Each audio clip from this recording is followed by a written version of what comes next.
Hello. So today I'm going to show you how to stay organized, especially with your refrigerator.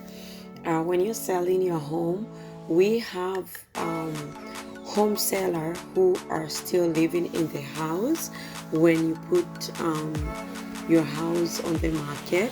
So keeping your refrigerator clean, organized, it's very crucial because these people, when they come to see that house, they would like to open that refrigerator and look inside.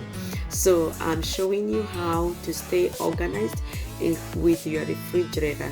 Look for these clear baskets. You can find them clear containers. You can find them anywhere you go, Home Goods, Target, Dollar Store, and it helps you guys stay organized.